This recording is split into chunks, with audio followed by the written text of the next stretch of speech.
Hello and welcome to the Smart Betting Club podcast. My guest today is Stephen Harris, who many of you may know from his work at the Betting Expert website. Welcome to the pod, Stephen. First things first, some intros. Can you give the listeners an outline as to your background in the betting game and what it is you do these days? Hi, Pete. Well, basically, I was a bookmaker on course from the age of 20, I think, or 21 maybe. It was sort of at the end of university. I went to Reading University and I got a pitch at Reading Dogs, which lasted about 15 years. Then I had about 18 months, I think, at Oxford Dogs. And then that was the end of that. During that time, I worked for the Racing Channel, actually. That was my first ever job, £6,000 a year.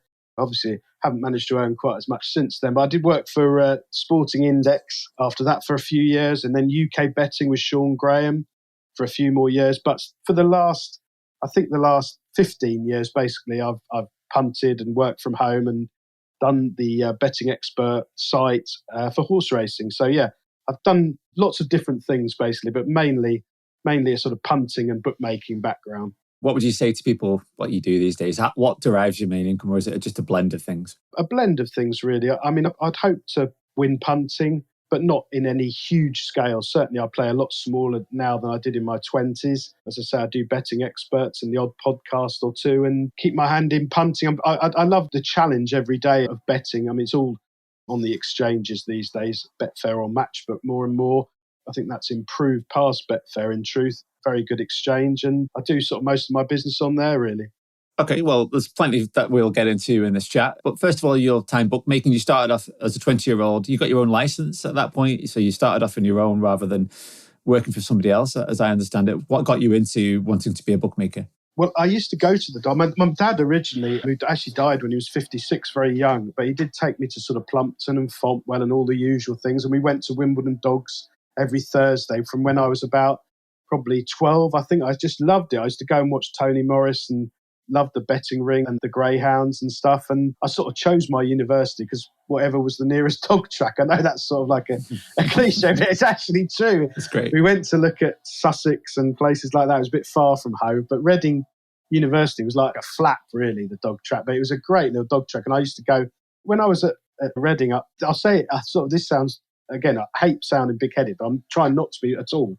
But I was probably the best judge I've ever been at university because I sort of knew everything about every dog. I hand wrote records of how every single dog run in these sort of reams of accounting books that I filled up with form and all the rest of it. Yeah. And that was in the days of VHS video. So I used to sit, when I had an exciting life at university, I used to sit rewinding and watching back these greyhound videos. But at Reading, there wasn't Jerry Croxford or all these people doing these things then. It was one or two other bookmakers did it, but very few people, maybe owners paid to watch their dogs run. But I was sitting watching every race, 3 meetings a week, and I got very good understanding of every dog. I went to watch the trials on a Wednesday in the rain when it was -10. So I was quite a successful punter on a small scale. I had $2,000 in the world probably when I was 20, but I did used to win fairly steadily punting at the dogs. And in those days, Pete, you were playing into 140%.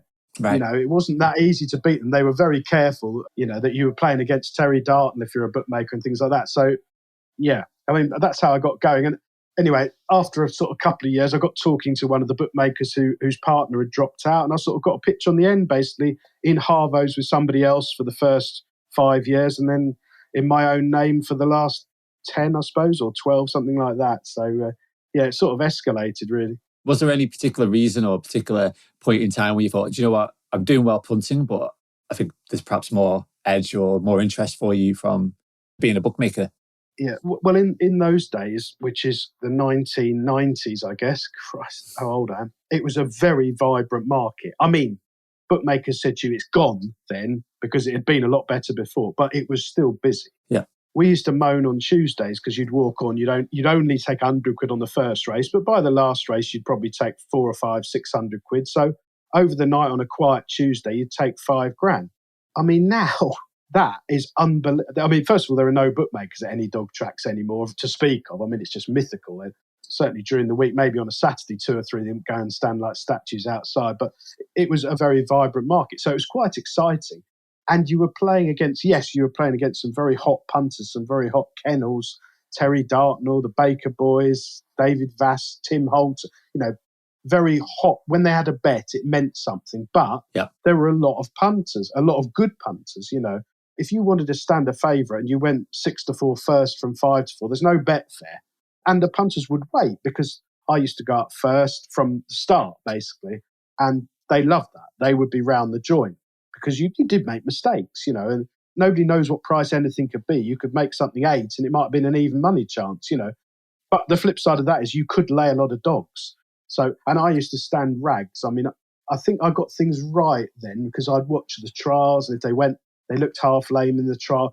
I mean, if you went sort of 10 or 12, none of the other bookmakers would want to go bigger than 6-1 anything. So I used to stand 12-1 chances for $5,000 if I could, And now, in the Betfair age, those sort of dogs would be 50-1. I mean, they're unlayable, and there isn't any money for them. But in those days, somebody owned them.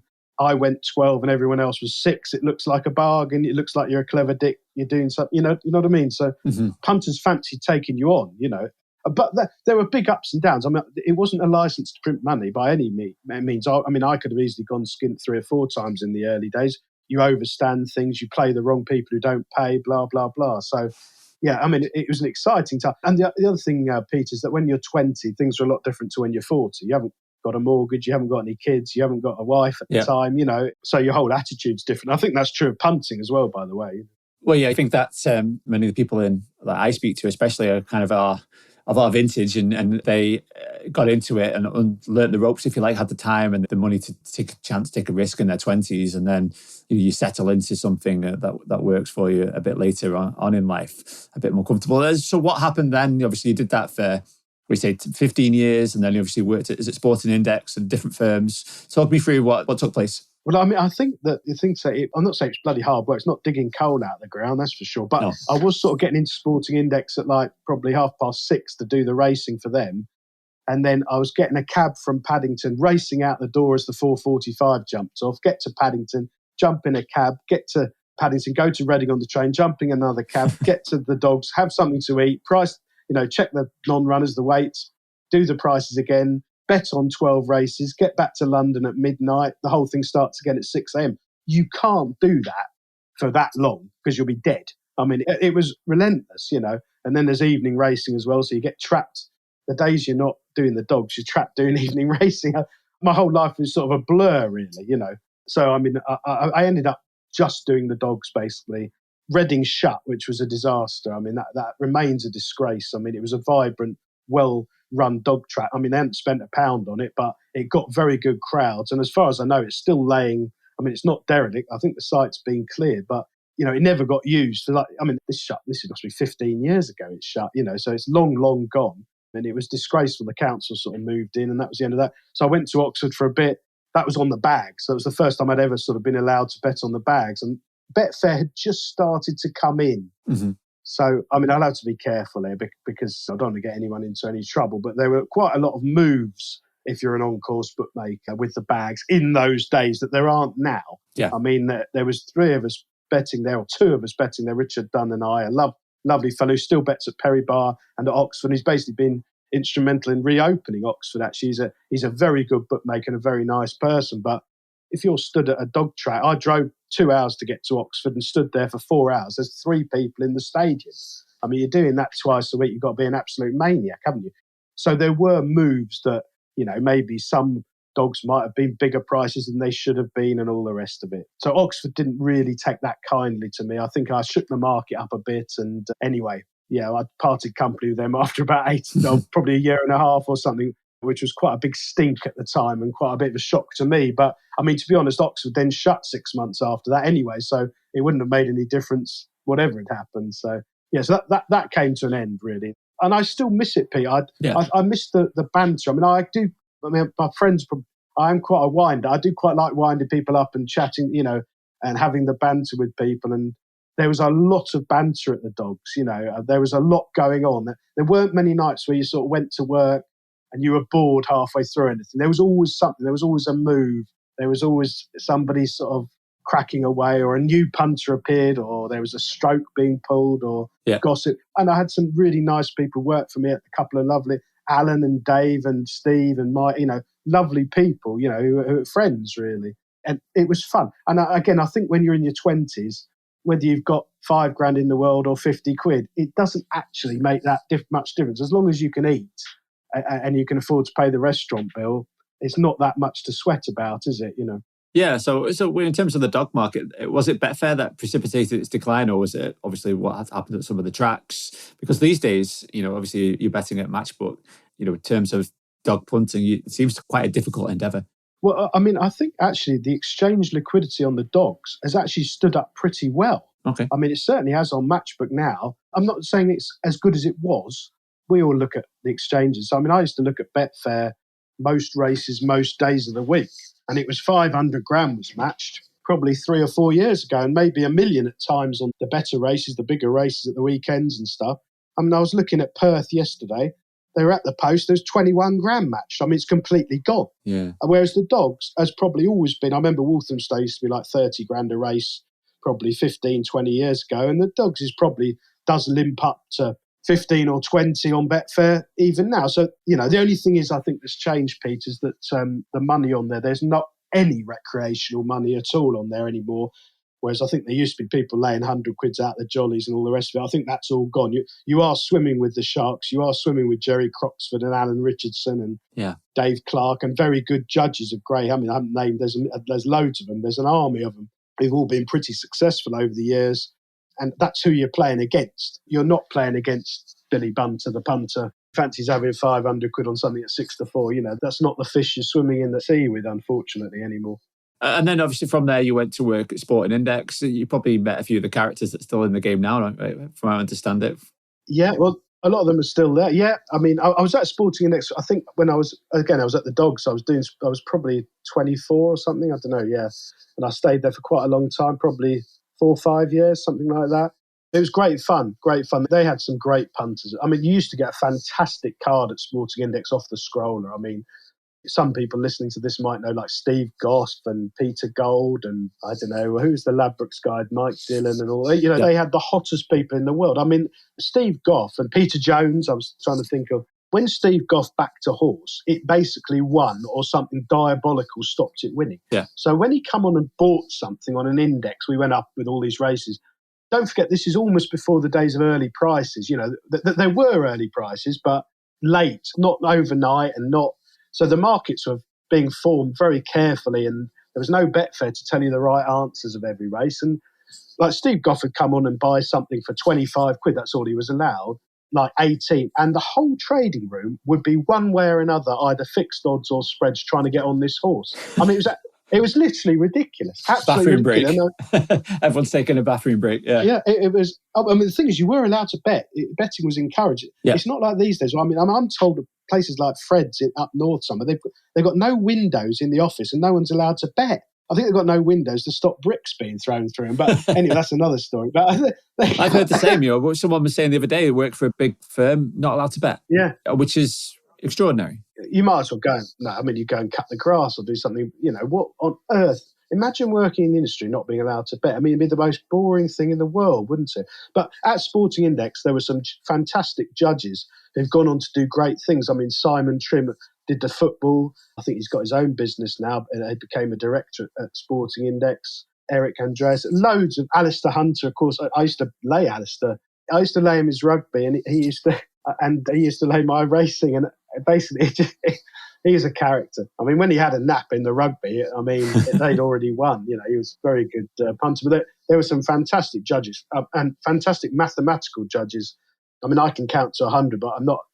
These were the sort of early algorithm boys. Simon Trim was a human computer, absolute genius. And you did make some great friends and had some great fun there. The only thing was it was actually bloody hard work. You're answering phones as well as trading markets. So it was in the old days before they even had a website. It's how old I am. That you actually were answering the phones. And I love that job, though. It was a great job. I mean, I remember speaking to, this is terrible name dropping, but, I used to speak to Ian Botham and people like that would ring up and have a bet and you'd have a laugh with them. It was, they had quite a few sort of well-known punters in those days, slightly different times. I'm not sure you could be allowed to do it now. And certainly I think affordability checks must have completely ruined the spreads. I mean, I don't think I've had a spread bet for 20 years, to be honest. I think they've probably got a few big hitting customers still, but maybe not the numbers. I can't imagine Joe Public's allowed to have a bet.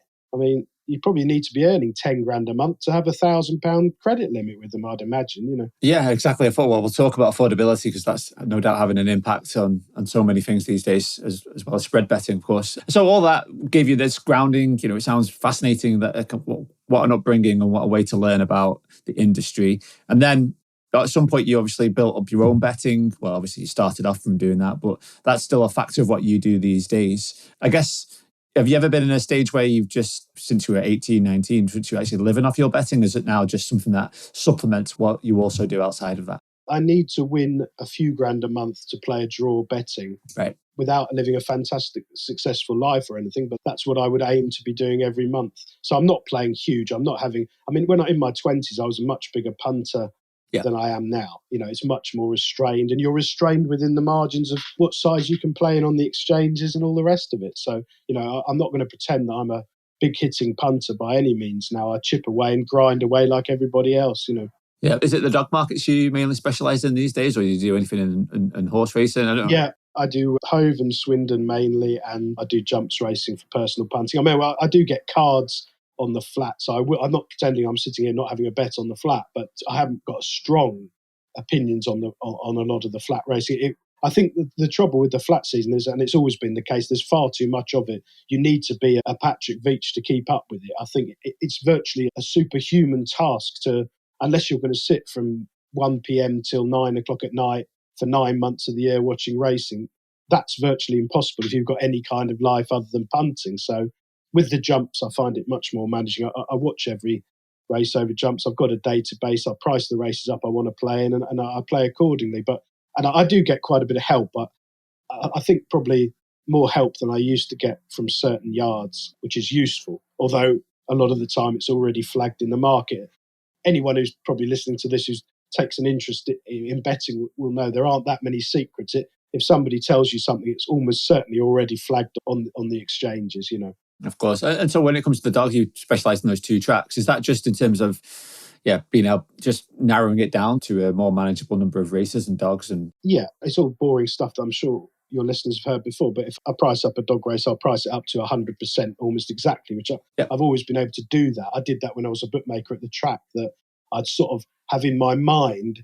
That's not to say it be... I'll tell you, one of the worst things you can ever do is give your own tissue to somebody else. When I used to go away and someone used to represent me at Reading or Oxford, in the early days, I used to give them a tissue. It's the worst thing in the world, because you might make something 5-2 favourite, and it's got a good chance I want to be on it. So that the rep would put up 2-1, thinking, well, I'm safe here. Well, actually, you don't want to put up 5-2 is to 100%. Yeah, I probably want to be with it. You might be able to lay it at 5-4. All of a sudden, people think, oh, it's 5-2, or you can lay 6-4. Suddenly, you've done 3 grand on it. You probably wanted to be with it. It's got a plot draw. There weren't any reasons to be against. So if you price things up and you make something 5-2, as a bookmaker, you might be trying to lay it at 5-4. So you have to know your own tissue, your own mind is the main thing. And these days, as I say, with the greyhound markets in particular, and the jump and the racing markets has always been the case. The best assumption you can make generally, not always, is that the market will be right by the time they jump off. Now, that's not always the case. And I know a lot of people now think because it's so illiquid and there's no money on the exchanges, that actually that's not the case. And I have got some sympathy for that these days, because certain horses we've known in the last year or so have been very strongly fancied by the person who trains them or owns them, whatever, and they just don't stop drifting. And it's not crooked. They can win. It's just you're playing against algorithms now, and the algorithms are completely dominant. And if they decide something is 16-1 and it's currently 8, they'll get it out to 16-1 because they've got a lot more money than the person who's had £1,000 on it.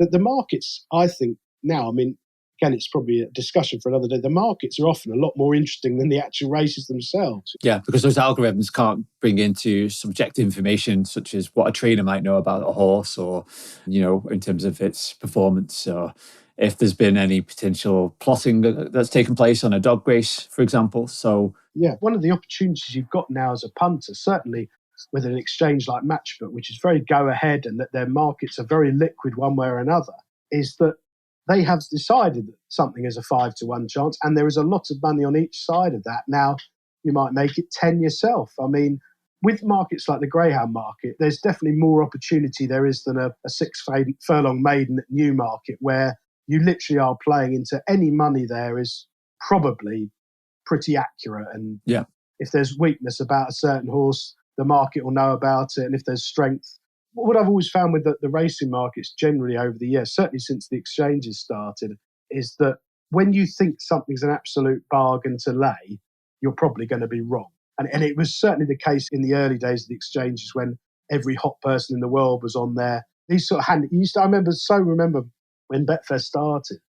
I think I've told this story before somewhere else, but there were these sort of impossible northern handicaps. You'd sort of open the Sporting Life or the Racing Post, the Pontefract 16 runner handicap.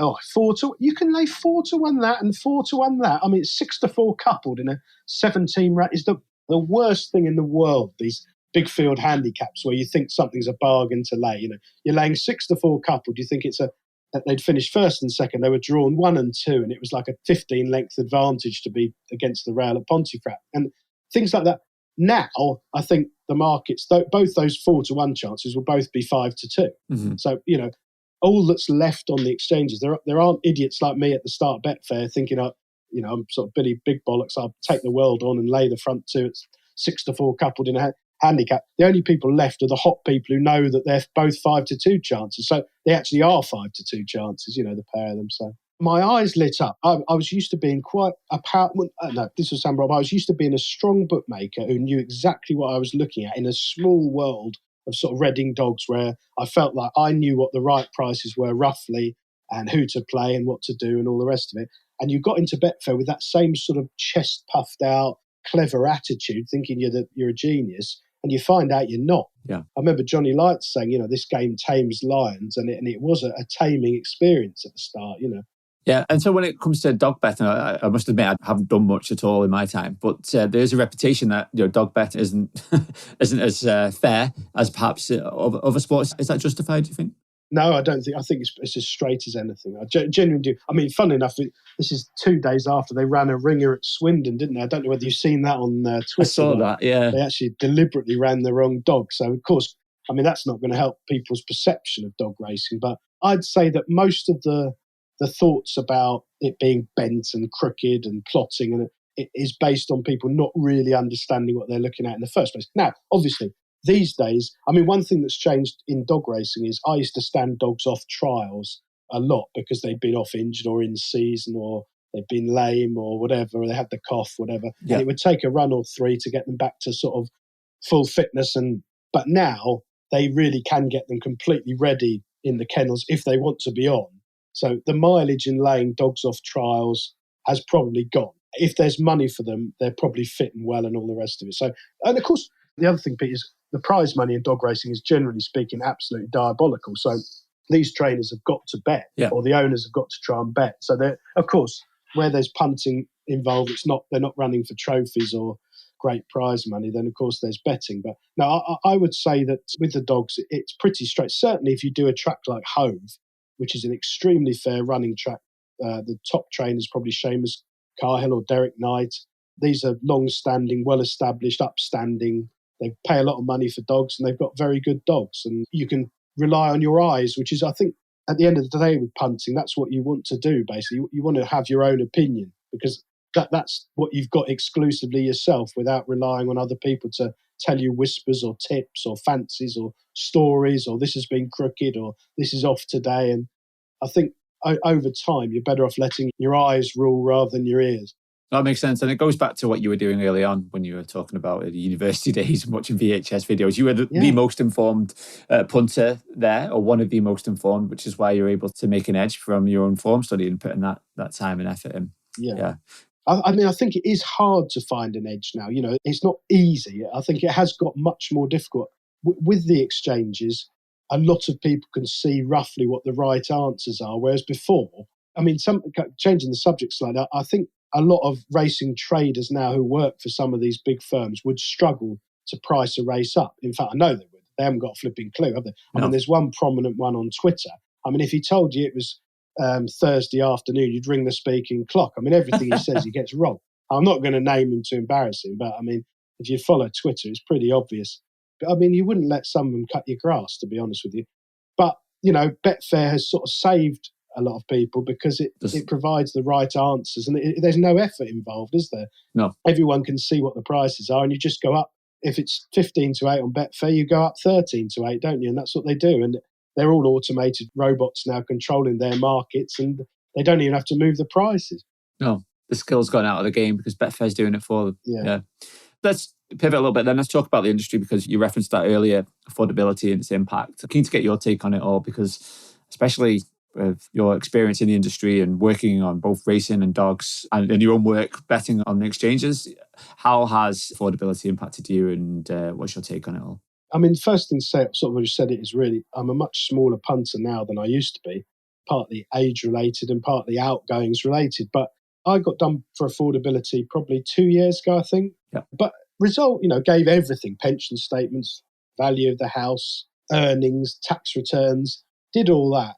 And my deposit was limited with the leading betting exchange to, I think it was a few grand a month, which on my earnings, which are about $2,000 a month, is absolutely right. Yeah. You can't argue with it, but they don't take into account how profitable the overall account is and the fact that you're completely in control of your betting. You're not playing on the casino. You're not going to the roulette. Most months you show a profit, and that is not a factor. And of course, the people you speak to at the time, if you had any hair left, you'd have pulled it all out anyway. I don't want to draw attention to myself, but I think now things have settled at an acceptable level where I can operate how I want to, more or less, between a couple of exchanges. And I haven't had any queries for about a year, probably, or certainly 6 months. So personally, at the moment, things are okay. But there's no doubt that if you are a bigger punter or someone who's not willing to hand over their bank statements, their pension statements, their mortgage statements, their, you know, what underpants they wore last Wednesday to prove what your life is, which a lot of people understandably won't want to do, then basically betting is over for you, isn't it? I had a tote account where I used to do play spots at like the Cheltenham Festival or the Derby meeting or Glorious Goodwood. I think that the 1 year, I think I won like 16 grand on a play spot or something like that. So the account was probably, I don't know, 10 grand in front over the 5 or 10 years, however long I'd had it in that name. And they basically closed it.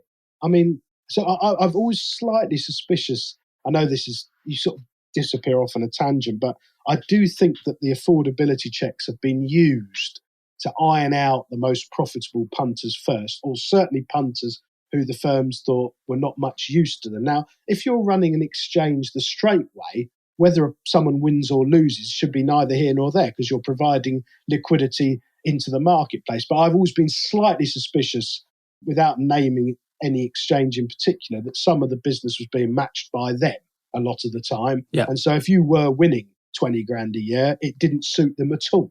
So I know, you know, successful punters like Lee Keys, for example, who's hugely in profit with his betting on exchanges, has found that he has been targeted. And being honest, Pete, how can someone be sort of up £500,000 punting lifetime be getting affordability checks?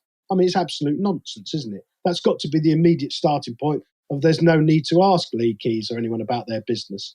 So I think it's a very tangled web now that a lot of people are getting caught up in who probably shouldn't be, who are recreational punters, who might want to have £100 on something and are finding that they can't, you know, and I do think racing is definitely going to be in serious bother.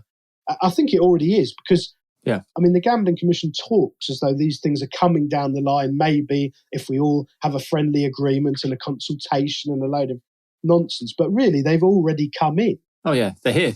Yeah, you can't bet. No. Exactly, and that's certainly what I was going to flag there is, well, they're talking about these frictions. Well, they're going to come in and we're going to apply these limits. They're already here. Yeah. Like, what world are they living in? Anyone that bets to even a medium range that will be impacted by them and having these checks and deciding at that point. Yeah. The people who are running the Gambling Commission know very little about gambling. And that is the absolute truth of the matter. When I was a bookmaker and I had to apply for my permit, first of all, I had to go to the court. I was absolutely terrified. Stood up in front of a judge and he asked me loads of questions, and there were other judges there. That's how you got your bookmaker's permit back 30 odd years ago. Yeah. When the Gambling Commission came in, I was an on-course bookmaker, and a lovely lady came round to the house to talk about various issues and sort of said, there were sort of 15 inane questions. And, one of them was, what would you do if a punter came up to you drunk? And you realise then that these are sort of civil servants. I'm sure they're quite well-intentioned and doing their jobs, but basically it's people who know absolutely nothing about betting or gambling. Never been on a race course. Never been racing. Never been in a betting shop. Never had a bet. No. Never had 100 quid on something. I mean, they're not punters. There is also a suspicion, and again, I referenced Lee Keys because, as you know, he does the Bar Stewards Inquiry, which is very good and good. One of the first people on the case about gambling restrictions over 3 years ago. I have a suspicion that someone like Andrew Rhodes, who runs the Gambling Commission, is actually very anti-gambling. I think he is being very heavily influenced by hearing about the terrible suicides that happen to a handful of people every year, perhaps gambling related, perhaps not.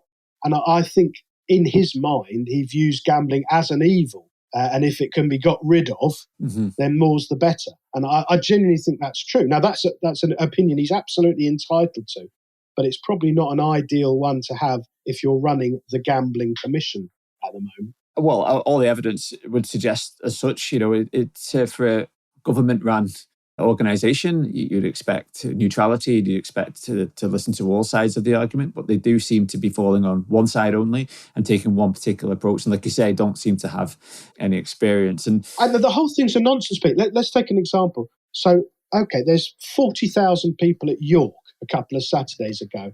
There is no affordability checks at all for anyone betting on course in cash. None. Good. Quite right too. But what's to stop anybody doing that, taking out 10 grand on a credit card in cash and going to York at the races and punting? So the whole idea of affordability is absolute nonsense. And again, that leads on to the next point, which is about the black market that I'm sure we're going to come on to. Yep. There are no affordability checks in the black market. Anybody with a brain and a computer or a phone can get bets on now in the black market. There's numerous WhatsApp layers. You get approached every single day to see if you want an account. They're not interested in where your money comes from, whether affordable, whether you're a gambling addict, whether you've been excluded, whether you've done. So that exists. It can't be stamped out. So if you do come down too hard with affordability checks, then it's going to just have a massive knock-on effect. And it already is. Yeah.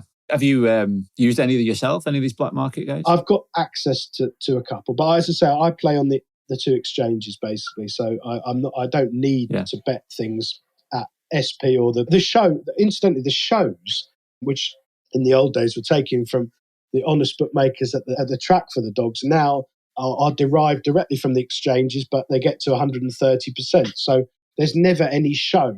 When you see the shows on the dogs now, that isn't much bigger on Betfin. I mean, it might be for a millisecond, but if it goes under, it'll be reduced by a point immediately. So there's never really any need to be having a bet on the greyhounds, at least. There's obviously not really playing each way or anything like that. So no, I personally don't need them. But I know lots of punters who use them already. That they've already gone. You won't get them back. They've gone. Yeah. They're not going to come back and bet with anyone because it's gone too far. And they are accommodated. I mean, of course, the only problem is going to be when one of these sort of things go bust and nobody gets paid. But then it's not like that hasn't happened with legitimate bookmakers. So, exactly. That was my... We talked prior to recording about the DCMS grilling, if you want to call it that, of the Gambling Commission recently, and talking about the black market. And Andrew Rhodes was, I don't know how many, was it 4 out of the top 10 or 6 out of the top 10 black market websites? Well, what about WhatsApp? What about Telegram?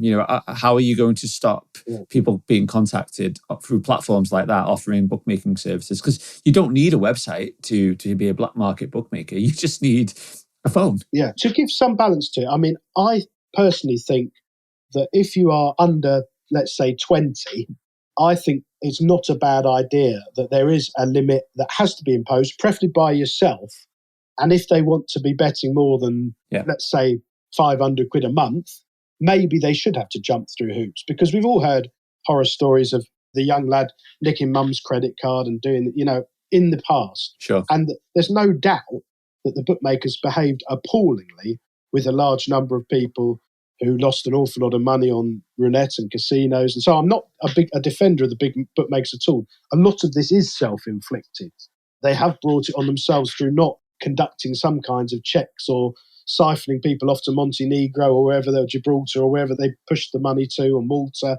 So there are two sides to it. But I think with young people getting into betting for the first time, there does need to be some kind of check. And I also think that one of the best things the government did was stop betting on credit cards. I think that was a good move.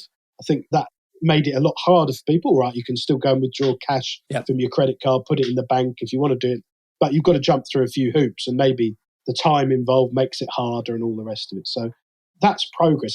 I think we're unrealistic if we think we're not going to have some checks and balances on people's betting. I just think it's going to come in far too low because the people who are introducing it have got absolutely no understanding about betting or punting. You know, the sort of about losses over 2 months of $2,000 and stuff. Well, that's going to catch people having 50 quid on every Saturday.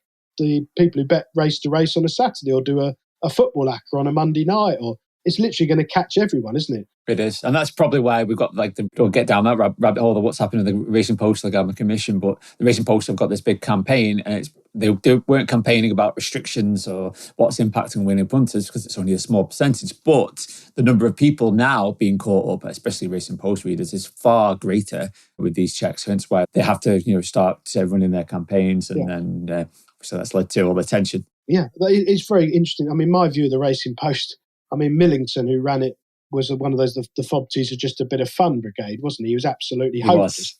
And Thomas Kerr, who's an extremely intelligent young man, has taken a very long time to be stirred into action. Now, I think in the last few weeks, he's been absolutely excellent. He's called out the Gambling Commission and he's replied to them with a very good letter telling them exactly what they've got wrong and all the rest of it. But there is a slight feeling among punters that the boat left the docks about 18 months ago, and have they suddenly woken up now because Richard Birch can't get 16-1 about something that starts 7-2 overnight for 500 quid each way? Is it actually affecting them a bit that things have got so bad that their sort of unmarked accounts are suddenly being affected? I mean, I had to laugh at a well-known Betfair tipster who was still getting bets to win a monkey with William Hill when I last heard him being interviewed. I mean, it's a different world, a fantasy world, isn't it? That they're all completely oblivious. They think it's normal for punters to be able to do whatever they want. You know, I think it's probably more a case that in recent times that the chickens have come home to roost, and a few of them probably getting restricted themselves. Yeah, I know who you mean. on that one. It did flag in my mind, and especially when they put up tips 48 hours before a race starts. Well, well, I mean, tipping up horses on Saturday on a Monday afternoon when, I mean, the whole thing just blows your mind, doesn't it? Absolutely blows your mind. Yeah, exactly. We've all got to eat. We've all got to eat, yeah, exactly. But the last question I was going to put you on that was in terms of, do you think that will encourage more people to come on course then? I mean, obviously they have to actually do that, go to the race course to have that bet. But there will be an element. I'd love to say yes, because a lot of my friends are still on course bookmakers and go racing a lot. And I think there's one or two more bigger hitters have been going racing. I mean, whether or not you want to see that business on course is another matter. I mean, on course bookmakers, as a general rule, are all struggling. You know, I think that's fair to say. I mean, there's one or two players who've got like 6 pitches at Plumpton, which perhaps it's best left to people's imagination what they're doing there. I mean, it can't possibly be profitable. Absolutely impossible. So, you know, maybe they're there for other reasons that we don't know about. We can only guess, Pete, can't we? But we can only guess, yeah. Yeah. No, I mean, it's a flipping hard game being an on-course bookmaker. It was a very hard game when there was money there, and the expenses were 1/10 of what they are now. It costs an absolute fortune now to have any staff. All the equipment costs a fortune. Getting to the races costs a fortune. It takes twice as long, and there's about 1/3 of the money that there used to be 20 years ago. So, and the amazing thing is they're still paying 200 grand for the pitches. As I say, there might be different motives as to why people want to have racecourse pitches, and good luck to them. I mean, I'd like to say, yes, the cash will come back, people will go racing, but let's be honest, things have changed, haven't they? Look at the high street, you know, our high street down the road here in Walton. It's like there's tumbleweed, there's 4 coffee shops, 3 nail salons, 5 men's hairdressers and 3 Thai massage parlours. There's no actual shops. It's moved, it's gone, it will never come back. You're not going to get Woolworths or Debenhams come back or Marks and Spencer. No. The game's moved on. And of course, people work. So Monday to Friday, it's hard for people to go racing. Nobody's got any cash. Cash doesn't exist anymore, does it? When was the last time you had 50 quid or 50 Canadian dollars in your... I actually do, because that's the nature of betting sometimes, isn't it? And Yeah. going into certain places. But most of the time it's kind of an irregularity. You want to pay in cash? What's wrong with you? Well, at the dogs, I remember going 20 years ago, and if we'd had a good weekend, I'd go on a Monday and pay $5,000 in cash. And if I'd lost it all back by Thursday, I'd go and withdraw 10. Yeah. And you could. Imagine doing that now. The only chance you'd have now is if you had a balaclava on your head. Of getting that sort of money out of the bank. Got no chance, have you? I think you probably get arrested on the way out.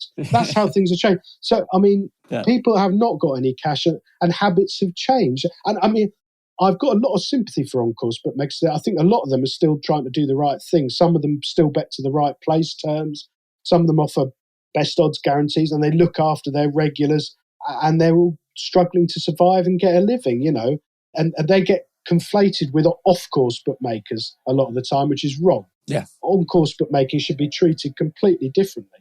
So, I'd love it to come back. It'd be great if it did, but do I think it's going to? Probably not really. The thing they did wrong on course, and you can't turn history around, unfortunately, they should never have allowed the exchanges in, and they should certainly never have allowed them to hedge into them. Yeah. Because all the money just leaves the ring. Even now, I'd say probably 75% of the books on course put every single bet straight into BetDAC or Matchbook or wherever, and green up for like 60 quid and make sure they get the X's and a round of drinks, whatever happens. That's what a lot of them do now, which has not helped.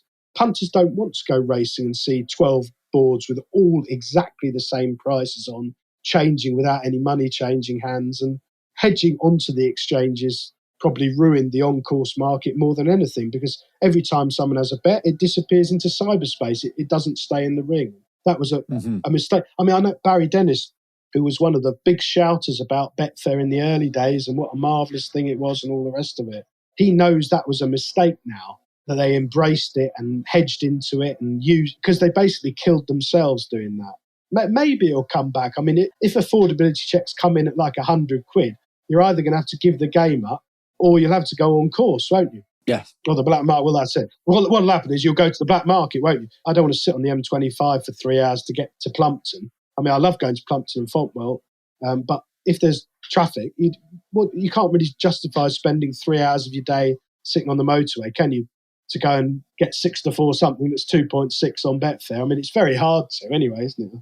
Yeah, you're better off just finding ways to get that the money from on Betfair or online or some other angle. Yeah. Let's also talk about your work at Betting Expert, because you've worked for them for several years, I understand it, and you do racing analysis, racing tips. Talk me through how all that works and what you do for them. Yeah, basically about 12 years ago or so, someone made contact with me from Denmark and asked me to do the racing content for Betting Expert, and I've done it ever since. And it's, to be honest, it's the best job I've ever had with the nicest people I've ever had. And this year, at the end of last year, actually, we went over to Copenhagen, me and Longshot Ted Egg Quigley, who does a bit of podcasting as well for one of their companies, and absolutely loved it. If I was 20, Pete, I'd be like you, going to live abroad, go and live in Denmark, beautiful country, lovely people. I do the nap and value angle every day, and we've got quite a big following.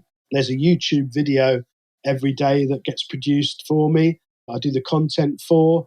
And I spend a lot of time doing the form and putting up bets that hopefully, I think over time are profitable. If you can get on at the right prices, then they are profitable. Of course, like everything, when I'm right, they shorten up quite quickly and a lot of them win, and it's hard for people to get on. And when I'm wrong, they drift and they don't win, and everyone gets on. So, yeah, if you can win 10% over time, maybe some of your followers might be winning 5% and turning a profit, and hopefully learning a bit about betting from me talking nonsense every day for 5 minutes on the YouTube channel. So yeah, no, I absolutely love doing that, and I've had a lot of feedback. You actually get now, I'm sure you've come across this with the Secret Betting Club, that you get a lot of feedback from people in India, across Europe, in places where you didn't even know they could bet on racing, to be honest. And things do feel like they're changing. I think UK racing has got quite a wide reach now, maybe because a lot of these countries are allowed to bet and all the rest. I mean, I've just come back from Greece for a few weeks, and in Crete, there's a betting shop every 50 yards. And they've got the UK racing and they've got UK dog racing on.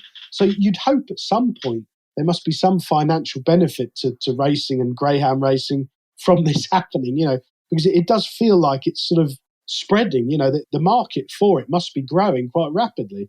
Yeah, even if it's going to areas where there might be British expats, like maybe in Spain or Crete or places like that. So even just like you say, people who don't necessarily have any connection to the UK, but just come across it. We were talking, weren't we, off air about this, and a lot of these countries like Greece and, of course, America, Canada, you're in, people have been starved of being able to bet legally into these markets. It's been an illegal thing in a lot of these places for a very long time. And finally, the internet is sort of breaking in.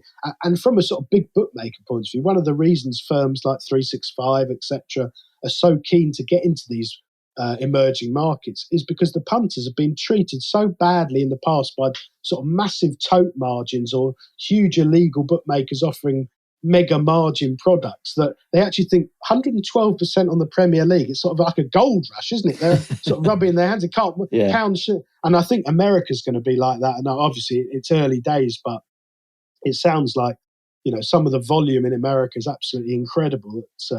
There's a huge waiting market of people to bet on sport who've, it's been the preserve of the mafia or just the casinos for so long, and they're chomping at the bit to get on. Well, they are, because now they have licensed firms that will pay them if they actually win, and they can transfer money to them through their normal banks. And, it's just a more straightforward, transparent, legal approach. And people, like I say, right now, I guess they're less concerned perhaps as they might be in the UK about getting a value price or the concessions as they are with the fact that I just want to get a bet on. And that speaks to as well the inelastic punters, aren't they? They're punters, proper punters. They just want to be on. If there's a live NFL game at 9 o'clock at night, they're going to have a bet. Yeah. Even if NFL is the hardest market to beat. Yeah. Especially on the big market, the major markets there. Right, yeah. So I was going to say, obviously, Value Angle is one of the services that we've been tracking here at Smart Betting Club. I think the last count had about a 13% ROI at advised prices. And I believe it's doing quite well. And he's settling now at Betfair SP. That was a few years back. What inspired that change? Was that just the nature of trying to bet into earlier markets and it just made sense to settle? You know what it's like, Pete. I mean, I put up a video every day bar Sundays, and the tips are done on Sundays as well. But if you have a bad run, a lot of punters come on and they're not happy, or if you have a good run you get a bigger following and all the rest of it.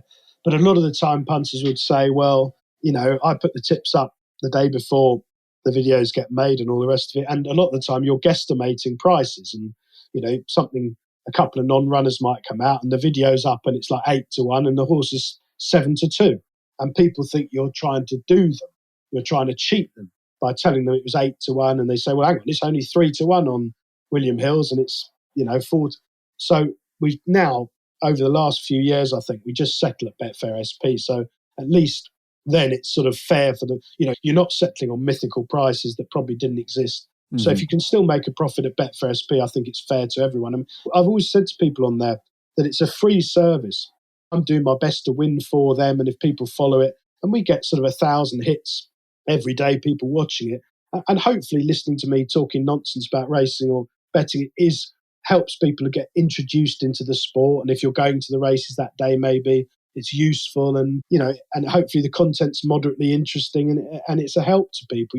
I can't pretend it's Hugh Taylor or anyone like that who's absolutely brilliant, but it probably has the advantage that because there's only sort of 1,000 people watching every day rather than 50,000 all trying to get on the same horse at the same time, that probably you've got a bit more chance of getting something like the price that's advertised or the price it should be. I mean, what happens a lot of the time, Pete, this with the services you offer and stuff, that a lot of things that are quite warm, someone like Hugh Taylor is probably the best judge there is. Yeah. It becomes almost self-defeating because he's absolutely right at 16-1.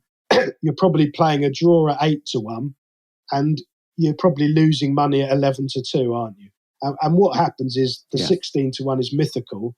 The 8-1 is partly mythical and the 11-2 is fine, And I think that's what actually happens with a lot of the best sort of tipping things. If you are successful, you become a victim. And people then criticise Hugh Taylor. It's not Hugh Taylor's fault. He's an absolute blinding judge who's providing something for free. Yeah. And he's absolutely bang on every time he makes a case for something. It's just the bookmakers have reacted understandably. So is it still worth following?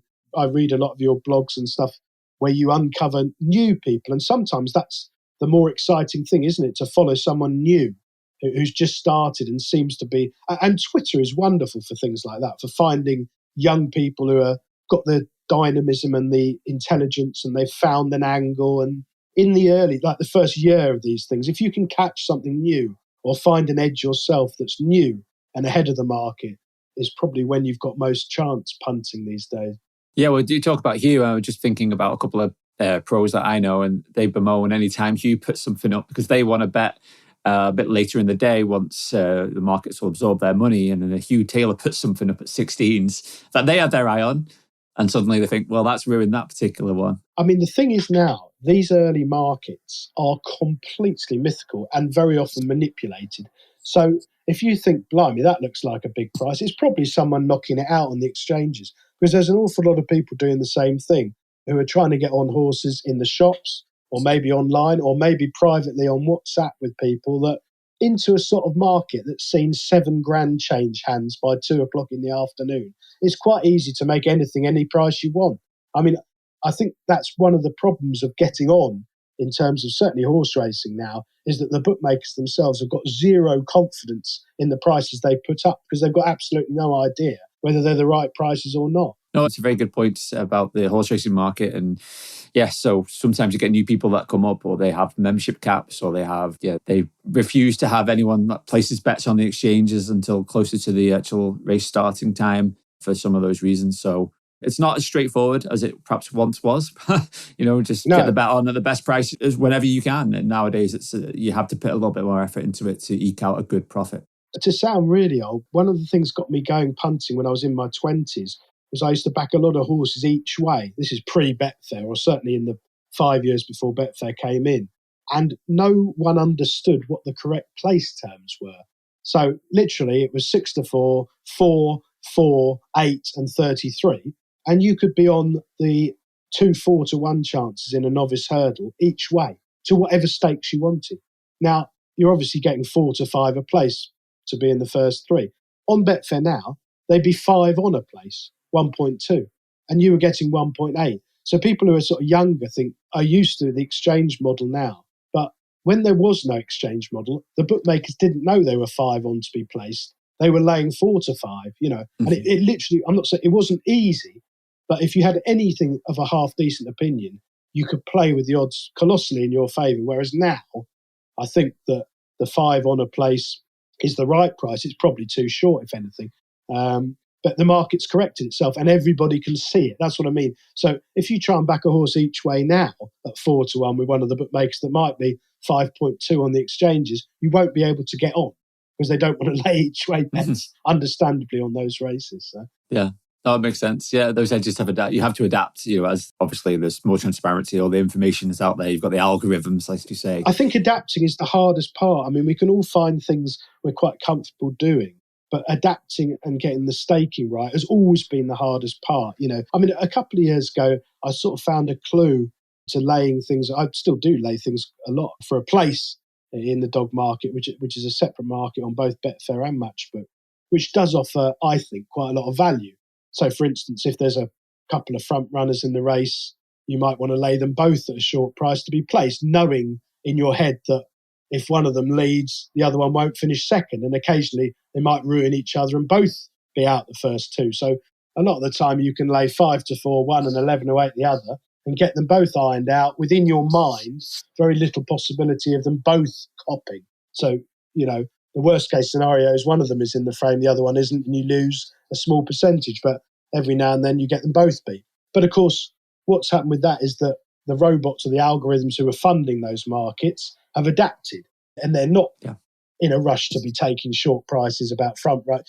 So like everything, you've got to find other moves and where you think you're ahead. But no, that's the constant challenge of betting, Pete, isn't it? To keep trying to find your next move or your next angle. That's exactly right. So certain edges exist for a period of time. And I think generally the conceived wisdom is hit those as hard as you can within obviously whatever you can afford. And then obviously they'll no doubt close up at some point and then you have to move on. So But for those people, I'm going back to the value angle, actually, for those people who are interested in that, it's a good free service. And, it's not for service for somebody that's, very experienced or wants to play in a certain way. But for those of you maybe coming from, relatively newbie angle or coming from trying to learn about racing, it's a good approach because we've reviewed it and we track it, and you can easily get on, for example, and there's that educational element. And it's completely free, Pete, and it always will be completely free. I mean, we've got Bet365 sponsoring our videos, which helps with some of the cost, but there's no sort of skullduggery involved or anything like that. If everyone wins a small percentage of their turnover, we'd be absolutely delighted. So I think it's been going, it must be over 12 years now. Yeah. And as I say, we built up quite a good following, and hopefully it's educational as well as being profitable. Yeah, no, I think it's really good. It's well worth checking out if they're interested in it, because like you say, you've got the video as well with that educational element. So thank you ever so much, Stephen. It's been fascinating to chat, learn about... Pleasure. That's great. Tackle all the key topics, learn about your background and talk a little bit about your racing experience as well, and betting on the dogs. And so how can people get in touch with you? You've got the blog, you're on Twitter. I know you do post about the Conservative Party a fair amount still, don't you? Yeah, probably. I lean slightly to the right, Pete. I know as a Scouser, you're one of my great political fans, aren't you? But no, I mean, I do. I mean, Twitter has got trickier, hasn't it? I mean, I do love Twitter for chatting to people, and I'm always, if somebody wants to get hold of me, you can email me at stephen@bettingexpert.com. So I'm always available, and I'm always on Twitter, sadly, as well. The speed at which you reply to emails is astonishing. I guess you must always have your inbox open. Well, my phone, I just live on. These phones, Pete, are the world's worst thing, aren't they? I mean, my wife and I we both sit on our phones not watching television in the evening now. You're on Twitter, you're chatting to people. I mean, they're the worst thing ever. We just come back from holiday, and really, if you could leave your phone at the airport, you would really for a couple of weeks. I think it's changed everyone's lives for the worse, but I am the world's worst in that regard. Well, I try and leave mine alone, but it's too much betting that comes through it. So I use mine as I've got a couple of phones, one for betting specifically. But it's difficult, isn't it? It gives you that access and the instant access to get bets on or to find information or whatever it might be. But yeah. Well, I mean, to be honest, I was talking to someone about this the other day. I don't use my computer. I mean, I'm using the computer now to speak to you, but I just live on the phone, really. I've got screens with showing dog racing and jump racing and flat racing in my office, but I actually just operate, everything I do is on the phone now. It's not, you don't even need a computer. No, exactly. You can use that phone. Well, you can obviously get in touch and read all your betting expert stuff. I'll slide those links into the show notes so people can check out your columns, and you can find you on Twitter and slide your email in as well. So yeah, thank you ever so much, Stephen. If people are interested in more, there's some really good interviews that you've done on the Betting Expert website. I think there's a YouTube video, a series of questions, and just talking through your approach to things as well. I found it really interesting as I listened to them ahead of this call. But thank you ever so much, Stephen, and wish you all the best with all your endeavours moving forward. Thank you. Cheers, Pete. Thanks.